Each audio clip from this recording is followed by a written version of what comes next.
So we are going to add a menu screen to our game as a way to start our game rather than jumping right into level 1. That way we can kind of get the viewer in to level 1 when they want to, not just jumping into level 1 right away. So first thing we're going to do though is create a new room for this. So I got to right click and create room. We're going to call this one menu, so RM menu. I'm going to go over here. I'm going to change the width to 640, the other room. I can go ahead and change the grid. I don't know that it's super important, but at least it has the same settings as the other two rooms. Now, one thing I'm going to do with this room is I'm going to move it to the top. So I'm going to actually click in the room's resource tree, and I'm going to move the RM menu up, because when GameMaker starts a game, it's always going to start with the first room that's listed under rooms. Because that's the case, I need to move my menu up to the top so that when the game starts, it'll start with the menu. Okay. Now that we have a room for the menu, we're going to add in a title. To do that, you already have an actual title image to use. We're just going to make a sprite and use that image. The image is in the assets. So I'm going to go up to sprites. I'm going to create a new sprite. And we're going to call this one SPR title. So SPR title. And I'm not going to bother with the size because the size will be determined when I import the image. So I'm just going to click import. And once it loads, here it is, the Brick Breaker title.png image in the Game 2 Brick Breaker game assets. It's like I've done this before. Well, it's because I've used this directory before. So I'm going to click open, and it's going to warn me importing files to a sprite is not an undoable action. Of course, I want to continue because I didn't do that. It's in the Brick Breaker game assets. It's in the game assets you downloaded from. Yeah. And to make it easier to center, I'm going to go ahead and I'm going to change the origin to middle center. Okay. This image is 620 by 122. So it's quite big. It's going to span nearly the entire screen, which is good. Okay, so Brick Breaker. Now, part of the reason why I gave you an image is because what you see here, you can tell it's using the same exact font we were using. I just did this in Word using the word art things. And that was because I wanted it to look a little bit cooler than just text on a screen, which we could do if we were doing just using text. We could do that, but instead I wanted to have something that looked nice, that glowed, so we have the Brick Breaker image that I gave you. So now for the Brick Breaker object, we're going to add that, create a new object, obj title,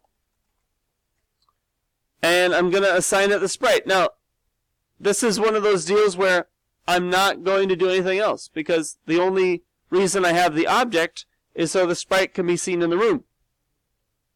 So I'm just going to create the object so that I have the sprite in the room. Nothing else is going to happen to the object. It's not going to have any events or anything happen. The last thing I need to do is actually go and add it to the menu room. So I'm going to double click on the menu room, and I'm going to drag a Brick Breaker title, and you can see it's going to span nearly the whole window. I'm going to leave it a little bit high, but centered. And you should be able to tell that it's centered, because it should be about the same width across. And then I put it a little bit higher because we'll put the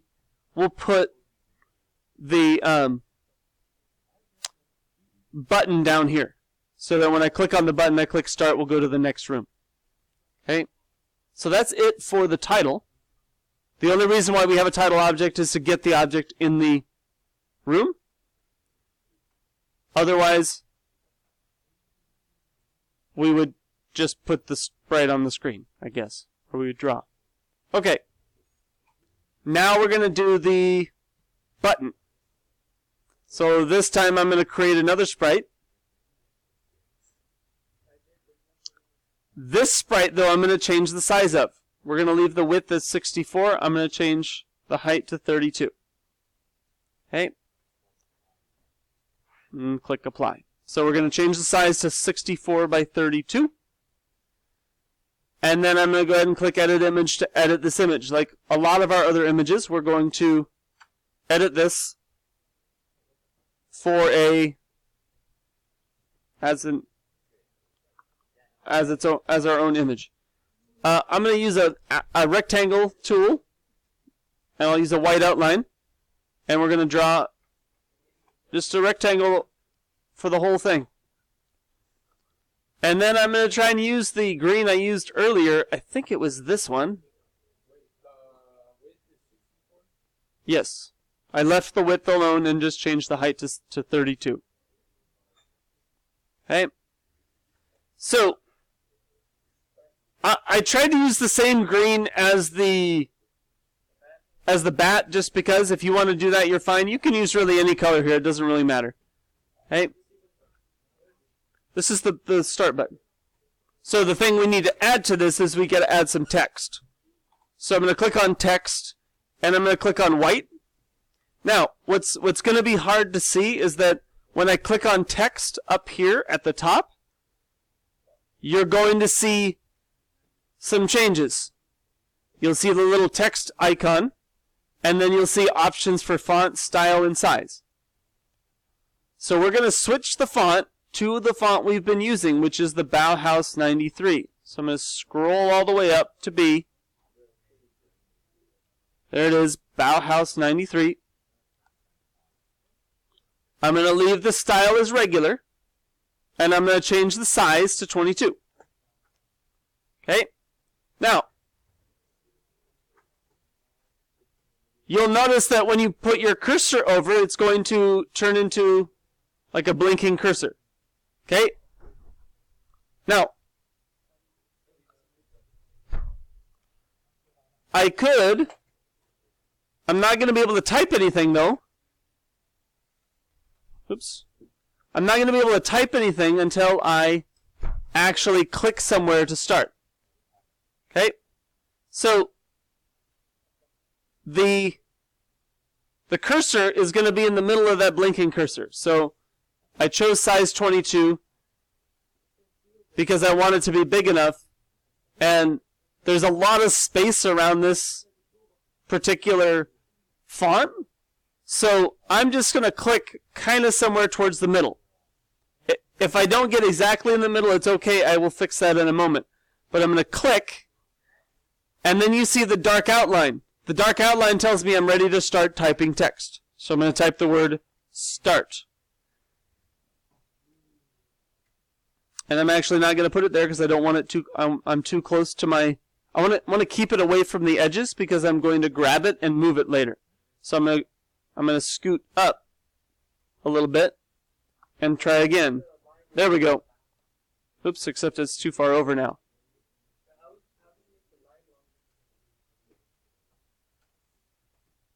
I changed the size of the text.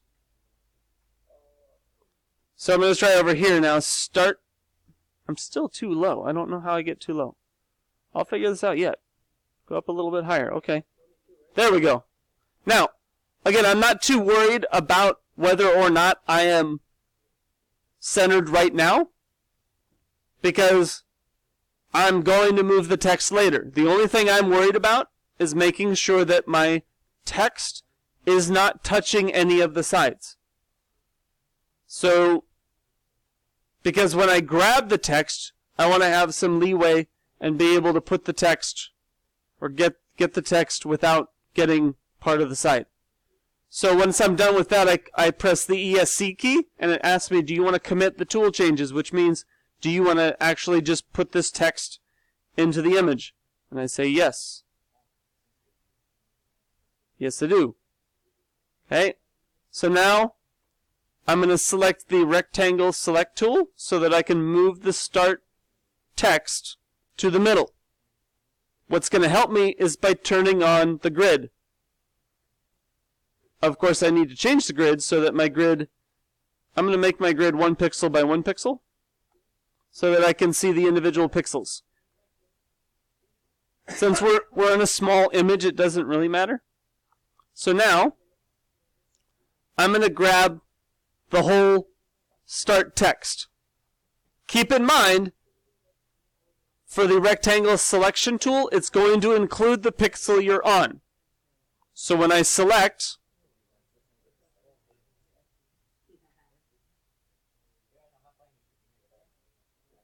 when I click select, as it turns out, it looks like my start text is already centered horizontally, so I just need to center it vertically. I've got 4 pixels down here. I've got 1, 2, 3, 4, 5, 6, 7 above. That's a total of 11. That's not going to work really well. That's okay.